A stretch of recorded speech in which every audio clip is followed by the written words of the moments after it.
Jamal Niaz here with Eddie Hearn. Just after a very eventful night, as per usual, but yeah, that was in some aspects, it was a difficult press conference for me to watch. Yeah, it was difficult for me because you can't really win, and I thought it was a really, really close fight. I went into John Ryder's dressing room, they thought he won by 3 or 4 rounds. I didn't. Went into Callum Smith's dressing room, they thought he won by 3 or 4 rounds. I didn't. I thought it was really, really close. When I got in the ring, I believed Callum Smith was going to retain his title because I thought it was very close, and I thought he's the world champion, and it's in Liverpool. But when I saw the scorecards, that was what really shocked me because I thought they were very poor. And from John's side of things as well, obviously, like Tony said, he's put his heart and soul into the whole thing. Do you get certain aspects of what was said? Of course, because you get to a stage where you think, blimey, I tried my nuts off in those closing stages. There was no point. You start thinking about what he went through in 9, 10, 11, but he was already lost the fight. He couldn't have won the fight by then, other than by knockout. So it's very frustrating, but I think scoring's so subjective. Like, we just went along the front panel of press row. You declined not to comment. Yeah. But there was 2 to Callum Smith, 2 to John Ryder. So you can't say, for me, no one won it by 4 or 5 rounds. I don't think anyone won it by 3 rounds, to be honest with you. But Darren Barker said he thinks John won it by 4 rounds. He was on his feet the whole fight. Yeah. I don't see that, but I do think it was a very close fight, and I do think there was a lot of close rounds. But if there's a lot of close rounds, generally you might get at least one scorecard that's gone the other way. There was a lot of rounds where I was sitting next to Liam Smith, Dave Coldwell was there, and everyone was like, I think after about 8 or 9 rounds, I said to Dave Coldwell, "How are you scoring it?" And he was like, The thing is, though, it's what do you regard as points scored? I think John Ryder was very accurate in the fight, and he was backing Callum Smith up. Yeah, he was active. But I think Callum was landing the heavier shots. But John was repeatedly knocking Callum's head back. I thought Callum looked tired in the 11th round. I thought Callum boxed well off the jab and at times. And again, it's what you like, isn't it? If you like someone to be the aggressor and backing the other man up, then you like the work from John Ryder in that fight. If you like sometimes the cleaner boxing, the bigger shots, sometimes the more eye-catching shots, then you go with Callum Smith. I think Callum might be ready for the presser. Yeah, sweet. We are continuing. Yeah, No, I wish actually people would have actually said, right, John Ryder winning. No one did. You all shit yourselves. I don't think I did massively. I did. Again, it was one of them where. Is this one of those nights you just can't wait to just sleep on it and just? Listen, it's just boxing. Unfortunately, when you have a lot of fighters and they fight each other, you can't win. Tony Sims and that, they asked me, who do you think won the fight? I was like, I actually don't know. I think that what you say was probably but I said to them, my gut feeling was when I got into the ring, Callum Smith was going to get the win. Now, did he win the fight? I don't know. Probably, yeah. I think it was really close, but then when you're in a change room and Darren Barker's going, he won that by 4 rounds. Ryder, I'm like, I can't see that. Do you not think? I don't see anyone other than Dave Allen and Darren Barker, and But everyone, the thing is, on these nights, or regardless, everyone looks to you as if you're responsible. Yeah, for I know, but that's I know for all things in boxing, full stop, worldwide, television, pay-per-view prices, judging. I mean, I heard a few hecklers in the crowd as well. Yeah, no, but they were John. I know John's. Don't forget as well, it's difficult for me. Tony Sims is like, he's a proper family friend. Yeah. And he's sort of looking at me, like, especially after the Cheeseman fight, going, what the fuck's going on? Yeah. What have I got to do? And I'm saying, well, it was a close fight. No, it weren't a close fight. And, it's all right, you don't want to fall out with anybody. But the truth is, one thing I will say is, after 6 rounds, I had it 4-2 or 5-1 to Callum Smith. For you on these nights, is it it's bittersweet because it is a really great fight. It was a really great fight that happened. But at the same time, you must be walking in here thinking, it's the nature of the job. Of course it is. It's every week. Yeah. It's every week. Doesn't mean you get this kind of situation every week, but no, you get it a lot. Yeah. You get it a lot. I mean, we had it. Look at Crawler the other week. I thought Crawler won by a round. The judges gave it to him by 5 or 6 rounds. Yeah. Some people thought Cheeseman beat Fitzgerald. Like I said in the presser, you get in the ring or after, and Cheeseman says, well, you didn't want me to win anyway because you wanted the Fowler Fitzgerald fight. And Fitz is saying to me, why did you put me in a shit hotel and Fitz and Cheeseman was in a good one? I said, well, he was a champion. Yeah, you didn't want me to win anyway because your mates were Tony Sims.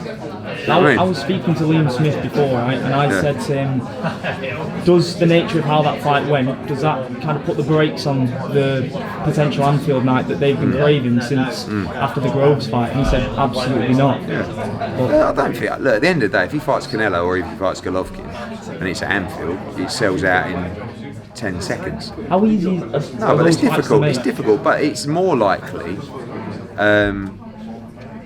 after a performance like that. And I don't think it was a bad performance. I just don't think it was the Callum Smith that people have talked about as this beast at 168. And because trust me, I know no one's fancied fighting him. And by the way, it's a bit like Billy a couple of weeks ago. And now people texting me throughout the fight, going, "Oh, maybe we'll have Callum Smith." That's just how it works. Yeah. But will you see that kind of performance against a bigger name? Maybe not. Maybe he was flat tonight. Maybe it was just a great performance from John Ryder. This is why we love the sport, because we analyse it, we talk about it as fans, and no one has the same opinion. Yeah. Really. Like I said, everybody. Although again in the John Ryder dressing room, he won that fight. He won that fight easy, and then you ask the room, and half have it for Callum, half have it for John. So you can't. But the problem is the scoring.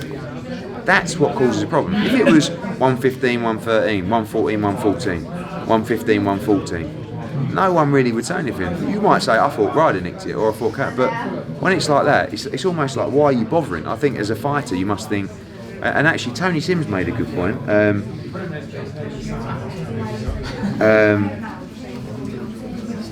He made a good point in the open scoring from the WBC. I really like it because you know exactly what you got to do. If you think about that open scoring after rounds 4 and 8, he would have, after 8 rounds, Ryder would have been like 7-1 down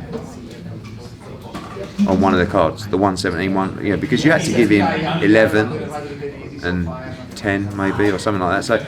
So you got to, then you'd be in the corner thinking, the fuck, like I have to knock him out. Yeah. And it actually makes it quite exciting. I think I like the WBC open scoring. Anthony Fowler as well. What do you make of his I performance? thought it was a good performance. I thought Harry Scarf, he calls himself horrible, Harry Scarf, and I thought his style was horrible. And when he got hurt, it was even more horrible because he didn't want to really engage at all. And I thought Fowler was patient, got a nice knockdown in the 9th, and I thought it was a good victory for him. I have to ask you as well, are you going to be watching the Wilder Ortiz fight? No, because I need to go to sleep. How do you see that one going? I see that, I think Wilder will stop him inside 6 rounds, but I do have curiosity, and I do think that Ortiz has a chance. What worries me is, since the Wilder defeat, he hasn't really looked that great at all. Dillian White as well, I know you've mentioned that you're working on that for the AJ Ruiz bill. How soon do you think that? Well, it has to be very soon because it's 2 weeks today. Exactly, so yeah. Probably 70% chance he'll do it, and I think probably by Monday we'll know either way. How good will it feel for you if he does get on that bill? I agree. I think it's a great card for him. I think it's the biggest heavyweight fight for years and years, and it's going to be a unique experience out there, and he needs to fight. I think it's a good platform for him. Final question as well. I don't know if you saw, but Dana White and Floyd Mayweather kind of shook up the world on Instagram. It was interesting because 2 days before, Floyd said, "I'm never fighting again. It's a very dangerous sport." So the world that we live in. you can never,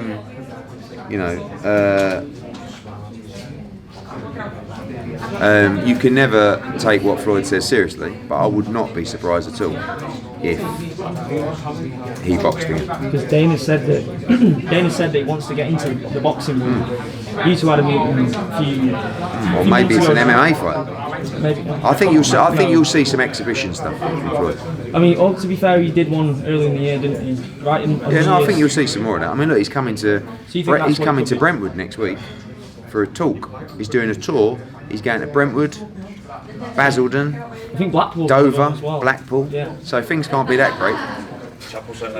No disrespect to Brentwood, I live there, but You've got to think if you're turning up for talks So you're for not 15 grand a time. thing. Yeah, I think he will, because I think he needs the money. I think he spends money like it's going out of fashion. Yeah. And I think he's a great talent, he's a great fighter. Why not? It's not like he's out of shape, it's not like he's shot, is it? He's undefeated.